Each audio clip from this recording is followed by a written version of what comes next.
After 11 years of marriage, my wife had an 8-month affair. Instead of confronting her immediately, I decided to play along, intending to impart a lesson.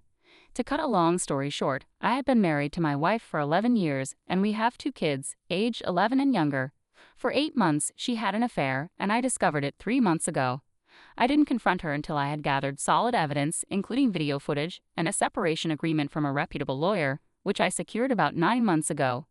That day became known to me as D-Day. When she returned home from her affair partner's place, she had no inkling that I was aware. Seeing me sitting at the table, her nervousness was palpable.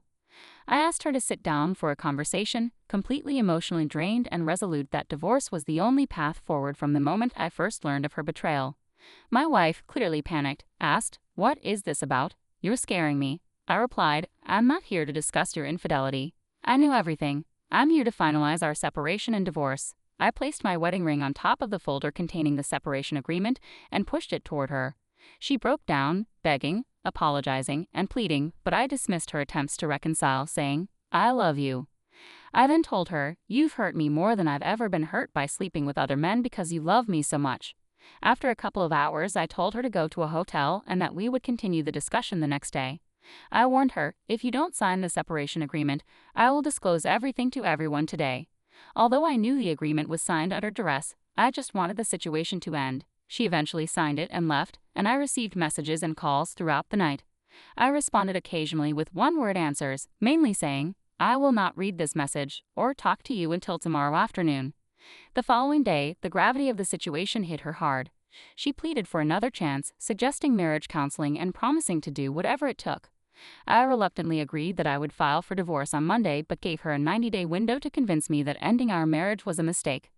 Looking back, I'm not sure why I offered her that lifeline. I felt weak and conflicted, having already decided to bring things to an end. I had prepared a list of conditions she needed to meet, but I didn't show it to her immediately.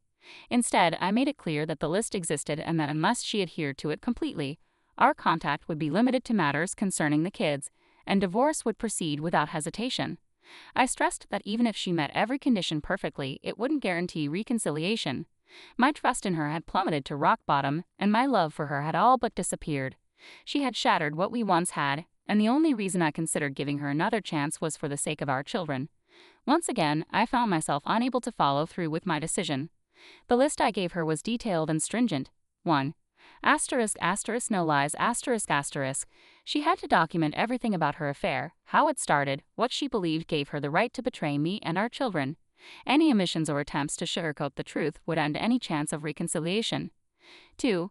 Full access, She needed to provide complete access to all her social media accounts, phone, computer, salary, and bank statements. 3.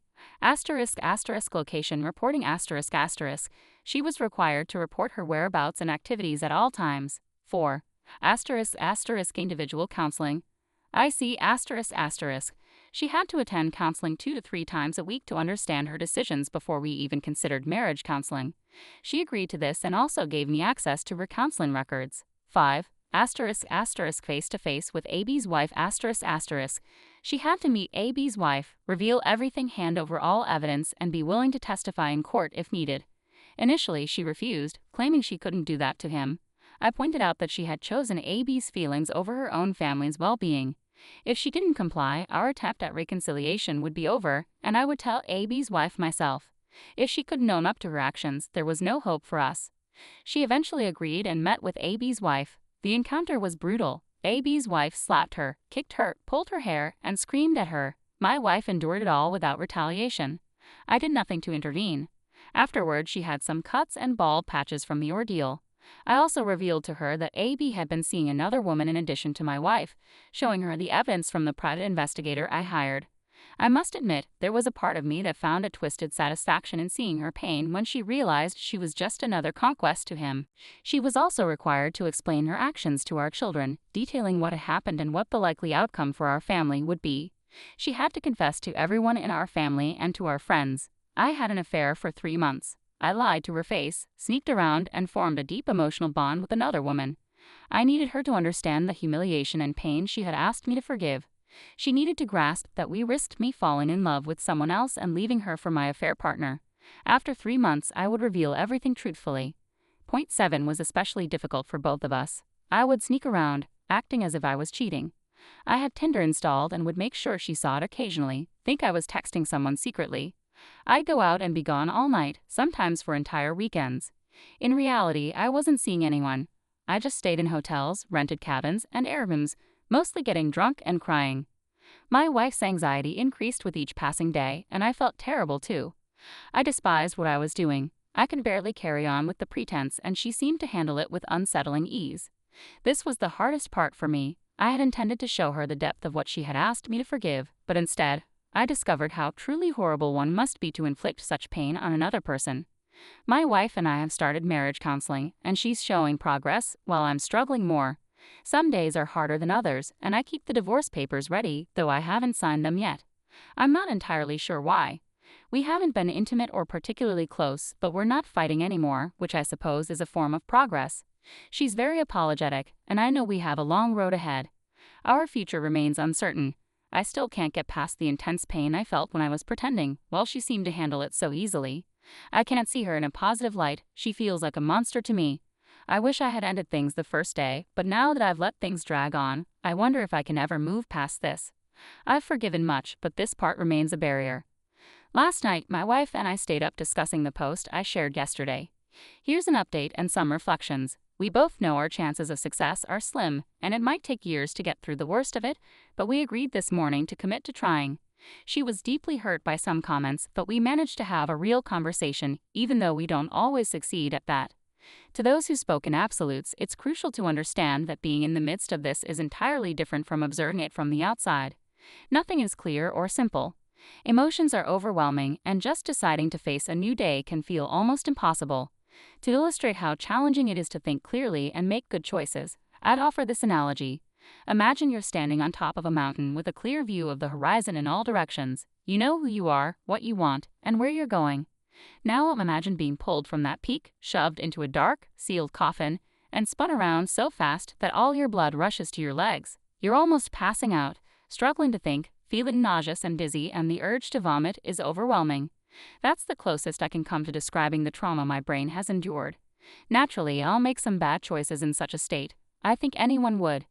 To those who suggested that we were harming our children, we don't see it that way. We've talked to our kids, and they are very grateful that we've been open with them and included them in our efforts. As my youngest put it, it's my family too. They have more faith in us than we do in ourselves and appreciate that we seek their advice and opinions. We've been very clear that we do not expect them to choose sides and that none of this is their responsibility or fault. They've told us they like being involved and helping us both together and individually. They offer encouraging words and extra hugs when they feel we need them. They understand that this might not be fixable, but they've expressed disappointment if we give up without giving it our all. The first few months were incredibly stressful, but now that things have calmed down, they're grateful for being part of the process. Some of their friends are in situations where their families are breaking up, and those friends feel like they're being kept in the dark and fed misinformation. Our kids seem to be better off than theirs, and I just hope we don't disappoint them too much. To those who may have thought I was acting psychotic or wondered how I could be so harsh towards my wife while also considering reconciliation, let me clarify. On D-Day, my intention was simply to end the marriage as swiftly as possible. Even the following day when she returned, begging for a chance and promising anything, I struggled to go through with it. I felt weak and ashamed of myself. Despite my anger and desire for her to suffer, deep down, I still loved her. I couldn't admit it or bring myself to leave.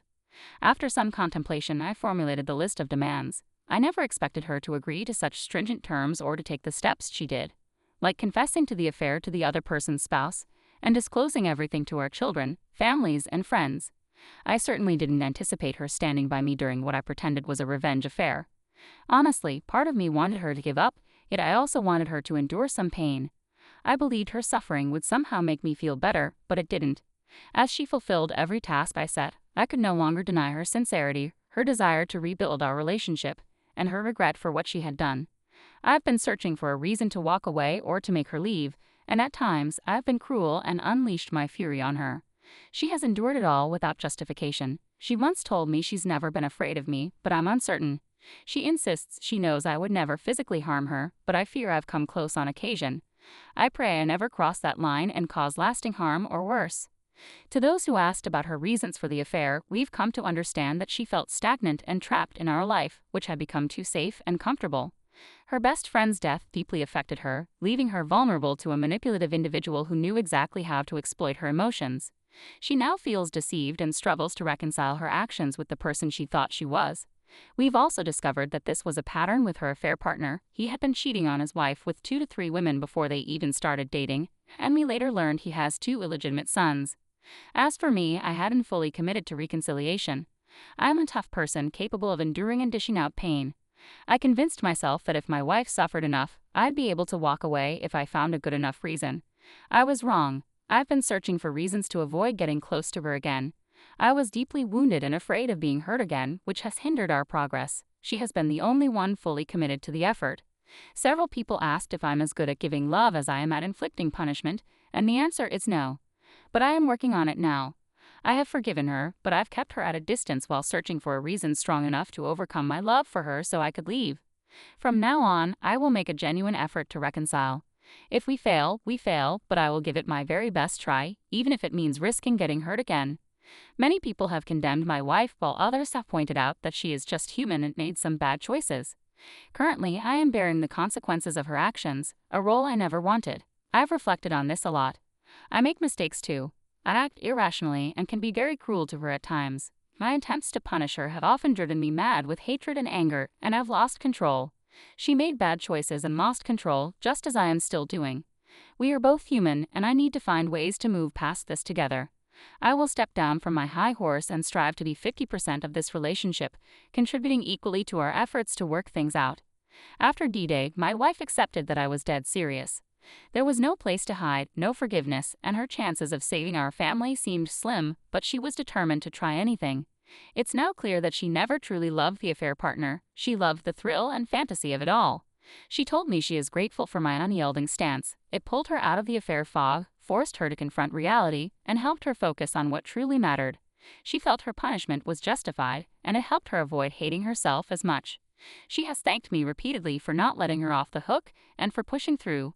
She has been punishing herself more than I ever did. She even contemplated ending her life, but she didn't because she felt she would be escaping too easily. I discovered that she has been harming herself since D-Day, beating herself, pinching herself with pliers. The entire backside of her leg is covered in shades of purple, one continuous black mark. This is, of course, not helpful. We have agreed to focus on her forgiving herself, as we cannot heal unless that happens. It's strange now that she wants to punish herself. She has lost all the qualities I fell in love with: her humor, her smile, her well-thought-out opinions, her self-esteem, her loving patience, etc. I don't think it's helpful for me to rekindle any feelings towards her when her self-punishment suppresses the very traits I loved about her, the reasons I married her in the first place. Overall, we've made some progress, thanks in part to the support from strangers online. We still have a long way to go, but we've identified some major obstacles we need to overcome. We actually slept in the same bed for the first time since D-Day, which was comforting. It was nice to be next to her again. I still love her and I kind of hate myself for it, but thinking about our kids gives me the strength to keep trying. We're working to create something new since the old relationship is gone. After D-Day, I put my wife through hell and became her personal mental torturer for 9 months until I finally snapped out of it. I spent those months looking for any excuse not to fully commit to reconciliation. My wife was the only one giving 100%. Despite still loving her, my perceived self-respect and my idea of who I was prevented me from accepting that. I tried so many ways to convince myself that leaving her was the right thing to do, but I just couldn't. My cruelty, combined with her infidelity, caused immense emotional damage to both of us. I eventually realized what I needed to do to start healing both of us and where I needed to improve. I know our chances are low, but now I fear I've caused too much damage to overcome. My wife feels she doesn't deserve love and consideration. Whenever I do something for her, like leaving flowers or writing love notes, she usually ends up crying. The last few weeks have seen significant progress, and things on the surface seem to be getting better, but today I found my wife hiding and crying alone. She had been appreciative and smiling this morning after I made her breakfast in bed, but then I found her crying afterward. It felt like all my motivation had been popped, leaving me feeling empty. I feel exhausted and hollow, like all our efforts are for nothing. Now I'm in bed, unsure how to get back up. I don't know how to find the energy to try again. I can't even interact properly with my children. I just feel empty. So we are currently separated. We had been making progress with reconciliation, with my wife doing everything she could from her end. She struggles with self-forgiveness and harbors deep self-loathing. Meanwhile, I managed to suppress my feelings for a while, but they were always simmering beneath the surface, feelings of emasculation, betrayal, lies, humiliation, and anger. Eventually, I reverted to being mean, vindictive, and angry, and I don't want to be that person anymore. We decided to separate to give ourselves some space. We plan to revisit reconciliation later, mainly for the sake of the kids. The situation has shown me that sometimes it's not possible to put Humpty Dumpty back together again. I'm not very hopeful about our chances in the end. For now, it's on to the next chapter.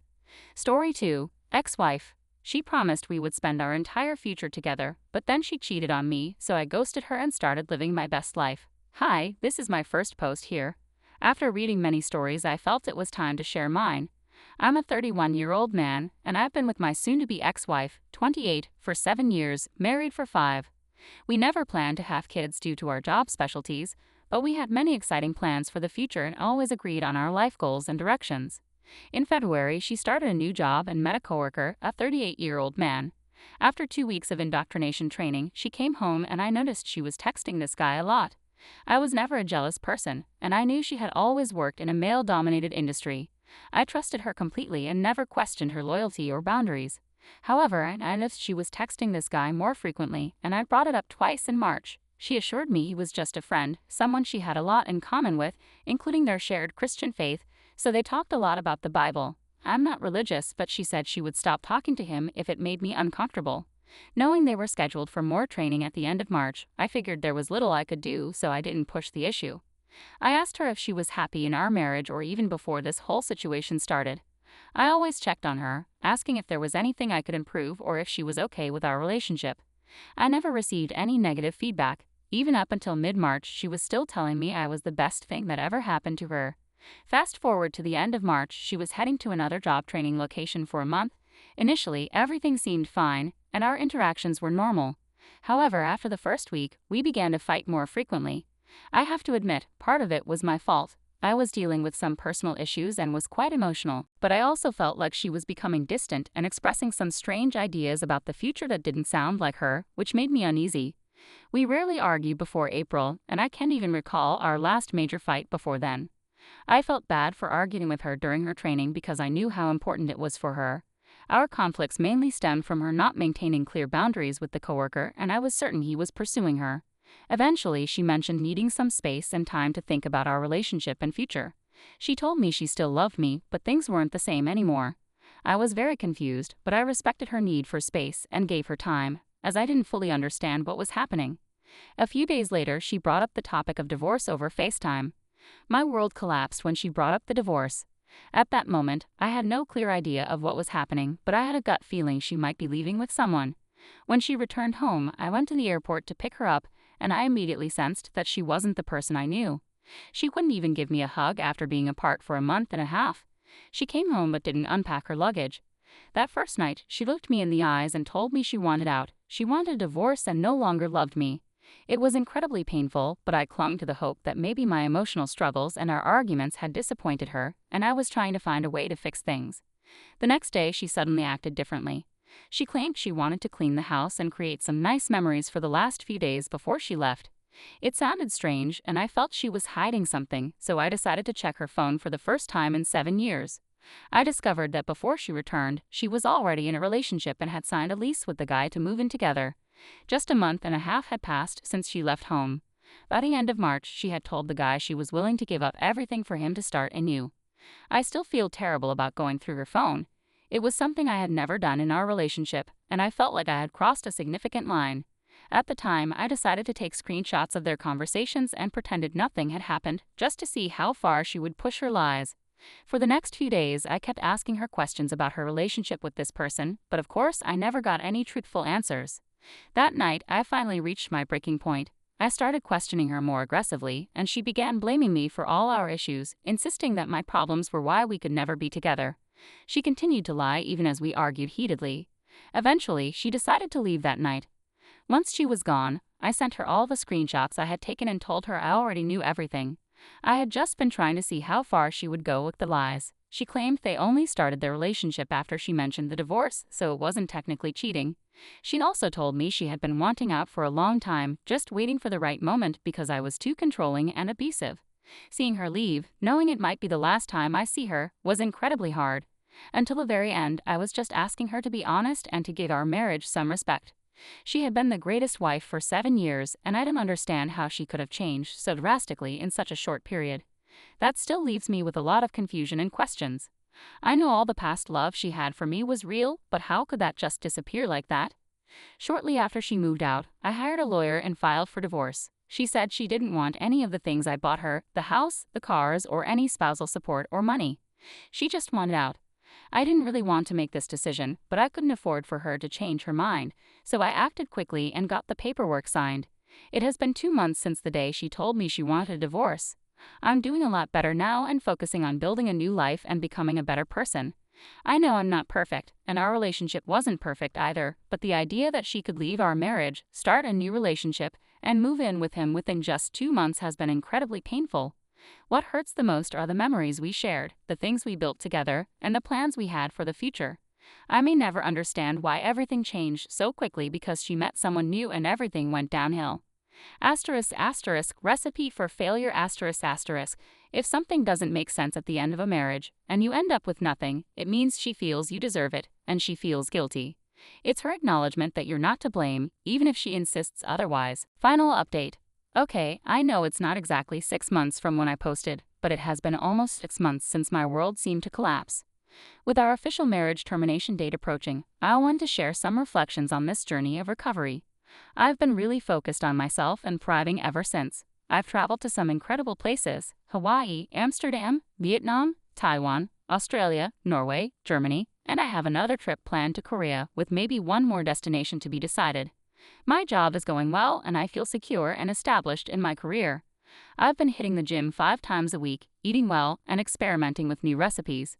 Cooking has become a new passion, and I've expanded my culinary skills significantly. Additionally, I've reconnected with many old friends and made some new ones. I've been concentrating on building a new life without letting the past hold me back.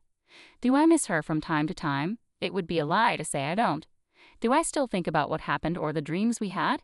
Yes, I do. I remember being in Oslo, a place we always wanted to visit together. I took a picture, and out of nowhere, I thought of her. It wasn't a sad moment, it was just a strange reminder of what once was. The first 2 months after she told me she wanted a divorce until I discovered she was already in a relationship were hell, I'm not going to lie. But on my birthday in June, I decided it was the first day of my new life. I promised myself that 1 year from that day, I'd look back and be proud of how far I've come.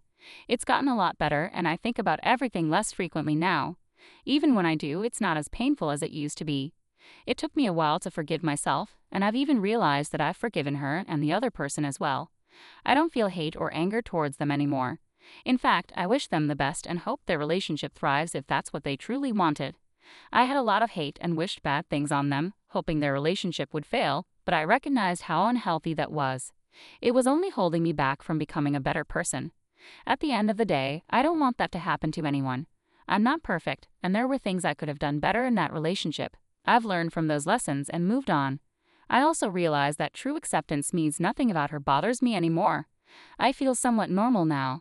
I still don't know what the future holds or what my new life goals are yet, but I know I'm blessed with my house, cars, and all the savings and investments untouched. This allows me to plan for the things I want to do. I've dated a few girls, but for now, I think staying single is healthier until I meet the right person. Someone once told me that what seems like the worst thing to happen in your life could end up being the most wonderful, a blessing in disguise, if you will. Reflecting on everything since she left, I wasn't in a great emotional place. But looking back, everything that has happened has actually been positive, steering my life in a better direction. I hope this brings some positivity to all of you, as we all need to move on. The best revenge is a life well lived. Maybe one day she will see how you're doing, what you look like now, how hard you're hitting the gym, how well your job and wealth are going, and maybe she'll feel sad seeing what she missed out on. This shouldn't be your goal, but it would be a nice bonus. One thing is bugging me regarding her haste to get divorced to remarry. In the back of my mind, I wonder if she might be pregnant and wants to be married before the birth. Oh well, whatever, not your problem anymore. Keep up the good life you're building.